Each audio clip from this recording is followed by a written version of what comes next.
Bismillahirrahmanirrahim. Assalamu alaikum. Welcome back, students. Hope you all are fine and in a good health. As we have done the reading in our previous class of Unit 13, today we will work on parts of speech from page number 92 and it is related to vocabulary focus. आप देख सकते हैं अपनी screen पे, ये आपकी book का page है जिसमें आपको पार्ट्स ऑफ स्पीच गिवन है और क्वेश्चन में कहा जा रहा है read the letter again and sort out 3 noun verbs prepositions and adjectives each write them in the correct columns. आपने करेक्ट नाउन वर्ब प्रपोजिशंस और एडजेक्टिव्स लिखने हैं, तीन लिखने हैं आपने, नाउन्स वर्ब्स एंड एडजेक्टिव्स। अब उससे सबसे पहली चीज़ तो ये है कि हमें ये पता होना चाहिए what actually are parts of speeches are and what are nouns, verbs, adjectives and prepositions. So students, मैं आज आप लोगों को डिटेल पूरा बता दूंगी कि पार्ट्स ऑफ स्पीच एक्चुअली क्या होते हैं या हम उन्हें कैसे यूटिलाइज कर सकते हैं। टोटल हमारे पास जो है वो 8 पार्ट्स ऑफ स्पीच होते हैं। आपको बुक में 4 गिवन है, तो मैं आपको 8 पार्ट्स ऑफ स्पीच के बारे में ही बताऊंगी क्योंकि कुछ के बारे में आपको पहले से ही आइडिया होगा। ठीक है, जैसे यहाँ पर दिया हुआ है नाउन दिया हुआ है, प्रोनाउन दिया हुआ है, वर्ब है, एडजेक्टिव है, एडवर्ब है, प्रेपोजिशन है, कंजक्शन है एंड इंटरजेक्शन है।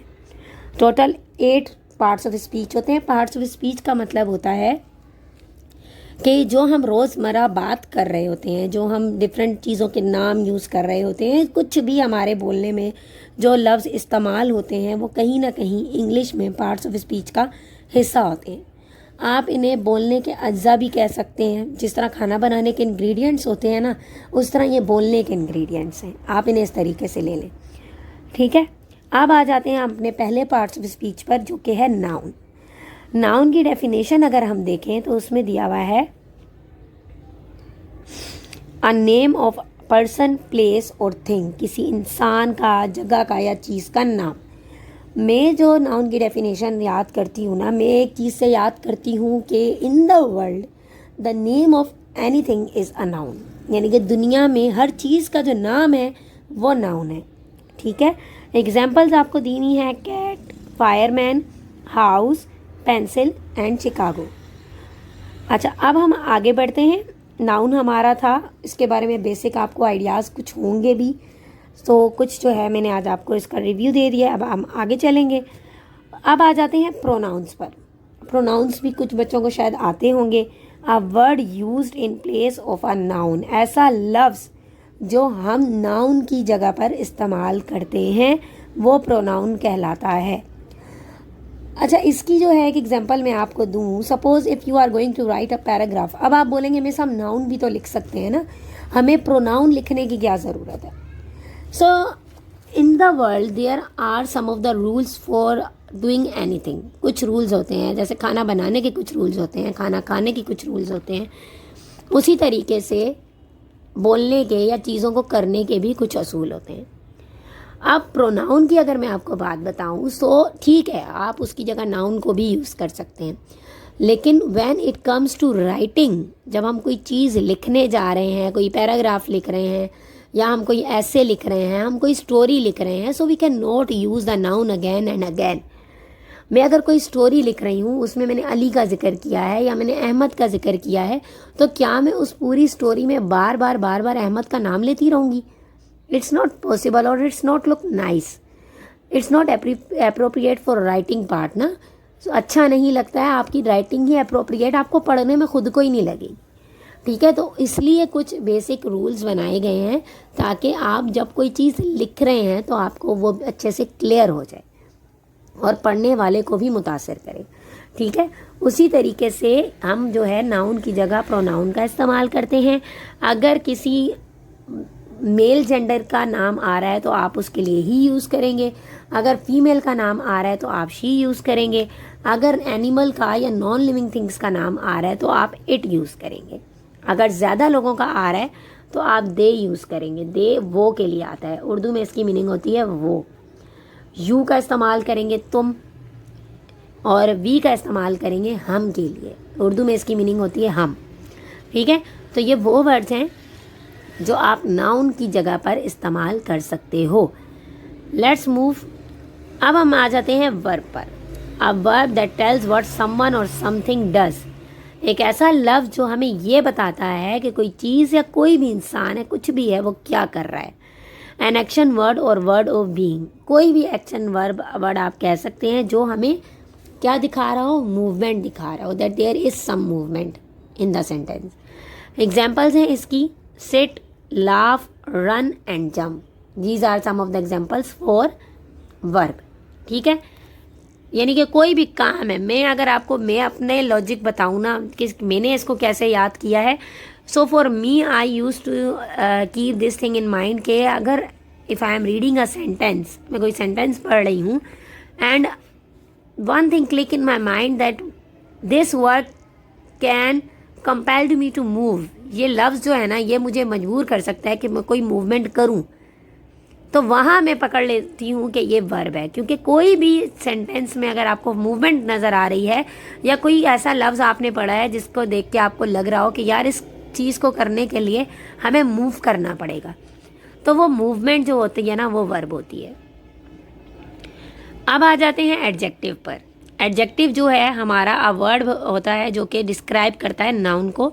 ये मैंने पिछली भी 2 से 3 क्लासेस में आपसे डिस्कस किया है कि कोई भी वर्ड जो नाउन को मॉडिफाई कर रहा होगा, नाउन को डिस्क्राइब कर रहा होगा, वो एडजेक्टिव कहलाएगा।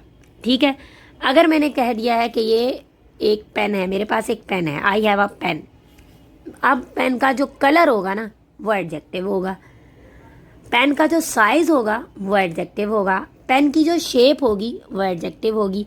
यानी कि कोई भी ऐसा लफ्ज़ जो मैं पेन को डिफ़ाइन करने के लिए इस्तेमाल करूँगी, पेन नाउन होगा और जो वर्ड में इस्तेमाल करूँगी वो एडजेक्टिव होगा। कुछ एग्जांपल्स नीचे दी हुई हैं, happy, sad, red, green, short, tall, fat and hairy. These are some of the examples. Okay, boys, let's move. Now, look towards the adverb. If you skip the word add, what will you see? There is a word adverb. Adverb में add का मतलब होता है जमा करना और verb का मतलब verb होता है। सो इसे आप ऐसे याद कर सकते हो कि कोई ऐसा लफ्ज़ जो verb को modify करे, verb को describe करे, वो adverb कहलाता है। डेफिनेशन देखते हैं। Can be added to a verb to modify its meaning, किसी वर्ब के साथ ऐड किया जा सकता है ताकि उसकी मीनिंग को मॉडिफाई कर सके। दूसरा पॉइंट है tells you when, where, how, in what manner और to what extent an action is performed. आपको बताता है कि कब, कहाँ, कैसे, किस सूरत हाल में और क्या जो है वो इसकी हद थी, क्या हद थी किसी का एक्शन की जो इसे परफॉर्म किया गया। ठीक है, many end in L Y but some do not, बहुत सारे एडवर्ब्स एल वाई पर एंड करते हैं लेकिन बहुत सारे नहीं भी करते हैं। ठीक है, अब जैसा मैंने आपसे कहा कोई भी वर्ड है अगर वो वर्ब के साथ ऐड होकर उसकी मीनिंग को मज़ीद डिस्क्राइब कर रहा है वो एडवर्ब कहलाएगा। एग्जाम्पल्स हैं carefully, briskly, quickly, delicately, fast, never और नाउ। एक एग्जाम्पल देती हूँ, जैसे मैंने कहा he is running fast. Running verb है, रनिंग का मतलब है भागना, फास्ट का मतलब है तेज़।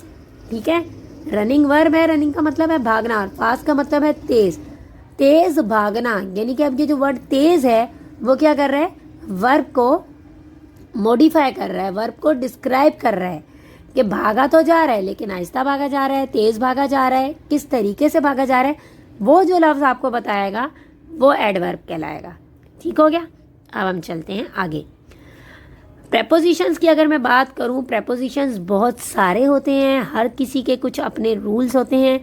आई think a preposition of place and time I have done before as well in our first term. So let me tell you the definition also again one, दोबारा बता देती हूँ मैं आपको एक दफ़ा। A word placed before a noun और pronoun to show its relationship to some other word in the sentence. कोई भी ऐसा लफ्ज़ जो नाउन या प्रोनाउन से पहले इस्तेमाल हो ताकि वो रिलेशनशिप शो कर सके किसी दूसरे लफ्ज़ से, नाउन या प्रोनाउन का, वो प्रेपोजिशन कहलाता है।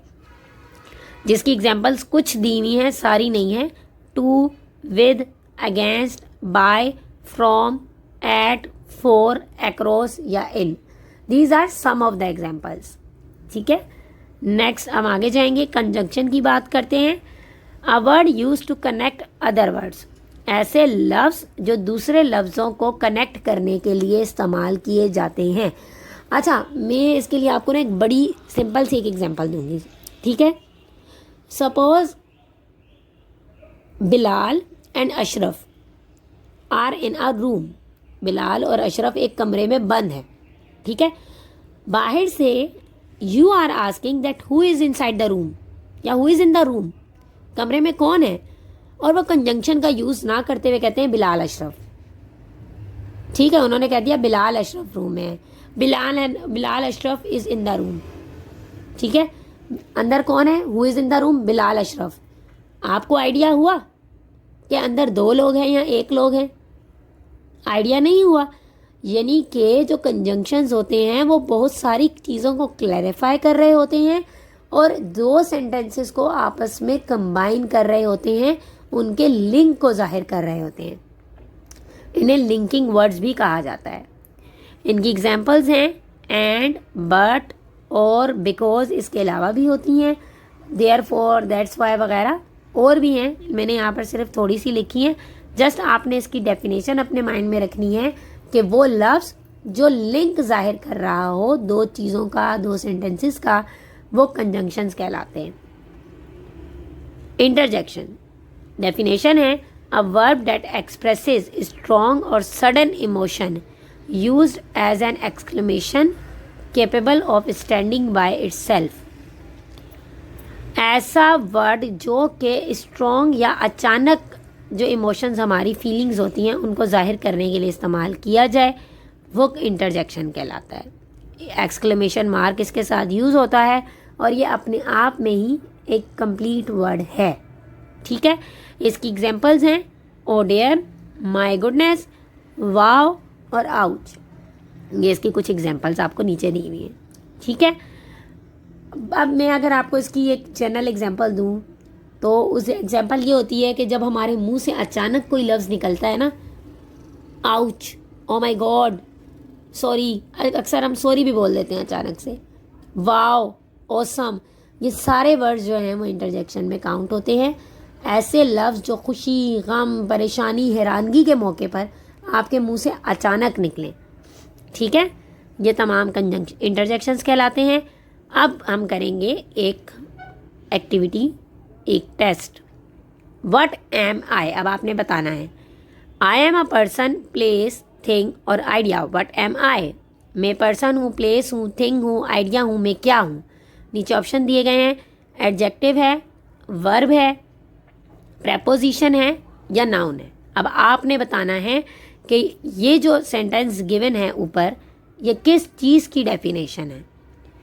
So according to me it's a noun. So good try. Remember, an adjectives describe a verb. A verb shows action and a preposition shows position or direction. आपने ये याद रखना है कि एडजेक्टिव वर्ब को डिस्क्राइब करता है, सॉरी नाउन को डिस्क्राइब करता है, मिस स्पेल हो गया यहाँ पे। एडजेक्टिव नाउन को डिस्क्राइब करता है, वर्ब एक्शन को जाहिर करता है और प्रेपोजिशन जो है वो पोजीशन या डायरेक्शन बताता है नाउन की या प्रोनाउन की।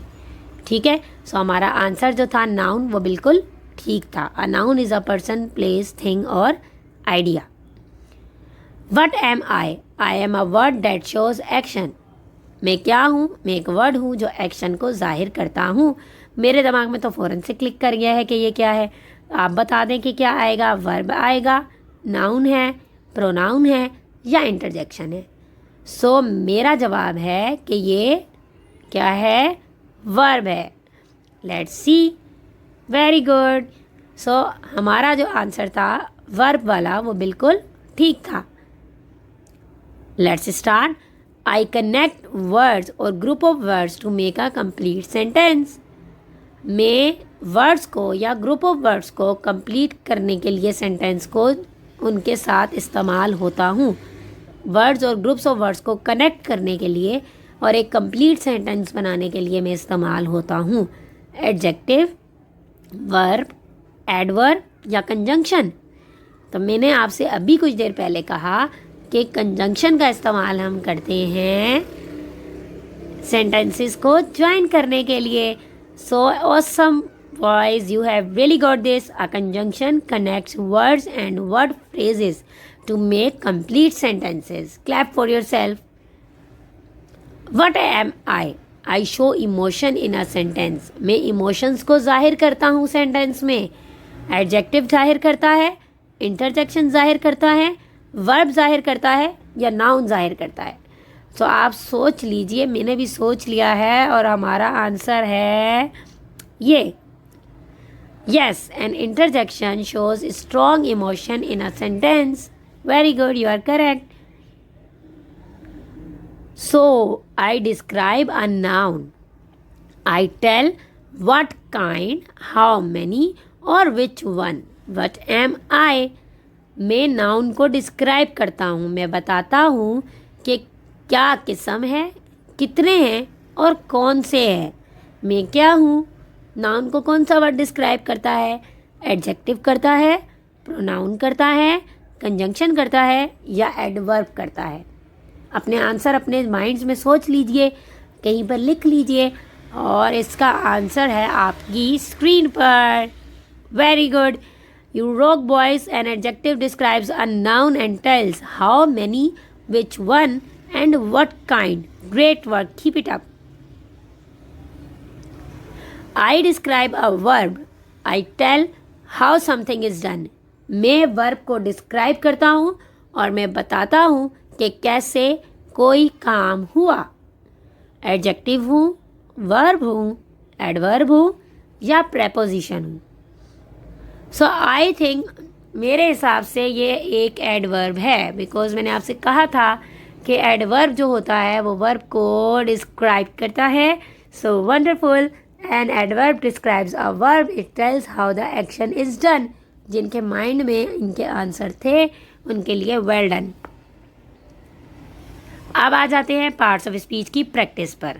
डायरेक्शंस होंगी आपकी।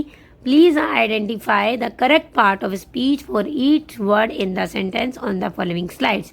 Make sure to write down the entire sentence and the correct letters neatly above each word. आपने नीचे दिए गए nouns, pronouns, verb, adjective, adverb, preposition, conjunction और इंटरजेक्शन को आइडेंटिफाई करना है। यहाँ पर ये कुछ सेंटेंसेस आपको गिवन है, यहाँ से आपने नाउन, प्रोनाउन, वर्ब जो भी है उसको आइडेंटिफाई करना है और आंसर के जो सेंटेंस आपने एक लिखना है। एक सेंटेंस आपने लिखा, उसमें जो वर्ब आपको लग रहा है आप लिखोगे verb is equal to this. Noun जो लग रहा है noun is equal to this.